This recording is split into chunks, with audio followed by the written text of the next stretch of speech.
125 থেকে 130 টাকা রেডি আপনার কিনে আনতে হয়। ডিজেলের বাড়তি দামে তো আমরা কৃষকরা এটার মধ্যে ভোগান্তিতে পড়ছি অনেক।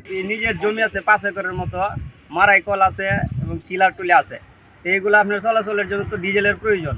কারণ ডিজেলের যে আপনার দরটা এমনিতে 103 টাকা রেট থাকে, কিন্তু বাজারে গেলে আমরা 125 থেকে 130 টাকা রেডি আপনার কিনে আনতে হয়। ডিজেলের বাড়তি দামে তো আমরা কৃষকরা এটার মধ্যে ভোগান্তিতে পড়ছি অনেক। সামনে বড় মৌসুম আরম্ভ হচ্ছে। আমার অস্কুপে মনে করেন যে মারাই কল নিয়ে আসছে। এখন আগে তো মারাই কল অনেক মেরামত করা হতো, এখন হারভেস্টার আওয়াতে 15-20 সারা সিজনে মেরামত করা যায়। সামনে আমাদের হাওরে বুড়ো ধানের মৌসুম।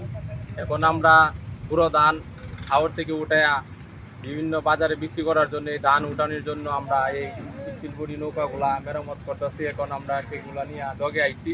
এগুলো আমরা সুন্দরভাবে কাজকাম করে সামনে যেহেতু বুড়ো মৌসুম, সেই বুড়ো মৌসুমের ধান বাড়িতে ওঠার জন্য, কৃষকের সবার মুখে হাসি ফোটানোর জন্য আমরা এই ধান আনার জন্য এই নৌকাগুলাকে মেরামত করে সেখান থেকে নিয়ে আমরা বিভিন্ন স্থানে যাওয়ার পরে সেখান থেকে ধান এনে হাটে বিক্রি করব। চলতি বড় মৌসুমে আমরা আশা করতেছি কাঙ্ক্ষিত ফলন পাব। এই মৌসুমে কৃষকগণ যাতে নির্বিঘ্নে তাদের ধান কাটতে পারে, সেজন্য কম্বাইন হারভেস্টার এবং পাওয়ার থ্রেশার দিয়ে যেন মাড়াই করতে পারে, তার জন্য যে প্রয়োজনীয় জ্বালানি বা ডিজেলের চাহিদা, সেটি আমরা নিরূপণ করে যথাযথ কর্তৃপক্ষ বরাবর প্রেরণ করেছি। ইতিমধ্যেই মাননীয় কৃষিমন্ত্রী, মাননীয় কৃষি সচিব সহ জেলার সম্মানিত জেলা প্রশাসক এবং কৃষি সম্প্রসারণ অধিদপ্তরের উপপরিচালকগণ এবং উপজেলা নির্বাহী কর্মকর্তাগণের সমন্বয়ে একটি সভা হয়েছে।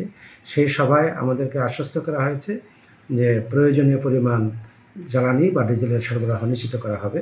আশা করছি এই ব্যাপারে কোনো সমস্যা হবে না।